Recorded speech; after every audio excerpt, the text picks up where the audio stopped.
बिस्मिल्लाहिर्रहमानिर्रहीम। अस्सलामु अलैकुम वरहमतुल्लाहि वबरकातुह। एक ऐसी दुआ जो अगर तहज्जुद की नमाज के बाद पढ़ी जाए तो हमारे बहुत सारे मसले आसान हो सकते हैं, हमारी बहुत सारी परेशानियां दूर हो सकती हैं और इस दुआ के ज़रिए हम अल्लाह को राज़ी कर सकते हैं। जब अल्लाह राज़ी हो जाएगा तो उसकी रज़ा के साथ साथ हमें बहुत सारी नेमतें मिलेंगी। तहज्जुद के वक्त अगर आप उठेंगे, तहज्जुद के नवाफिल अदा करेंगे, नमाज पढ़ेंगे, चाहे आप 4 रकतें पढ़ें, 8 पढ़ें या 12 पढ़ें, वो आपकी मर्ज़ी है, लेकिन कोशिश करें कि पढ़ें ज़रूर। तहज्जुद की नमाज हमारे ऊपर लाजिम नहीं है, लेकिन जो इंसान अल्लाह के बहुत ज़्यादा करीब होना चाहता है उसके लिए तहज्जुद की पाबंदी ज़रूरी है। इस नमाज का मज़ा और इस नमाज के फ़ायदे सिर्फ पढ़ने वाले को ही मिलते हैं। अगरचे ये नफल नमाज है, लेकिन सवाब में, मर्तबे में फ़र्ज़ नमाजों के बराबर बन जाती है। आप में से कई लोग तहज्जुद की नमाज पढ़ते होंगे, कभी कभी आँख नहीं भी खुलती, लेकिन जब आँख खुल जाए तो उठ जाते हैं और उठकर तहज्जुद की नमाज पढ़ते हैं। इसमें अल्लाह ताला उन्हें ऐसी नेमतें अता करता है जो आम इंसान को नहीं मिलती।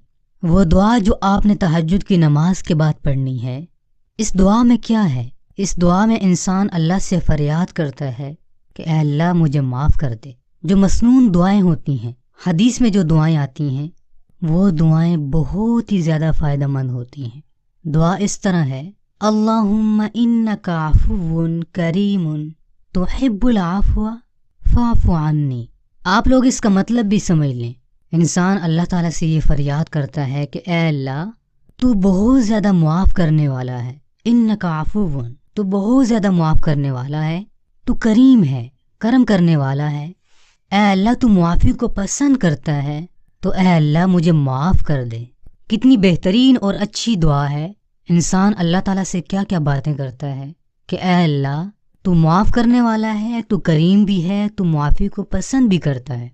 जैसे कोई इंसान किसी बड़े से कोई चीज़ मांगे तो उसे क्या कहता है कि भाई तू तो बड़ा सखी है, आप तो दूसरों का ख्याल रखने वाले हैं, तो दूसरा बंदा फ़ौरन उसे वो चीज़ दे देगा।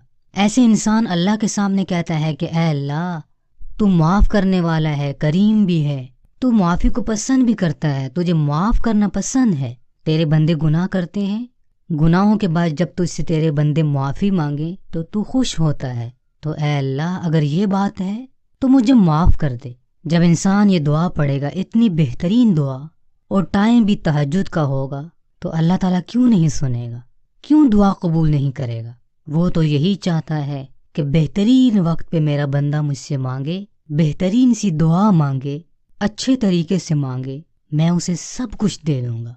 तो ये दुआ तहज्जुद के वक्त ज़रूर पढ़ें। जब आप तहज्जुद की नमाज़ पढ़ें तो अपनी दुआ में इन अल्फाज को ज़रूर शामिल करें।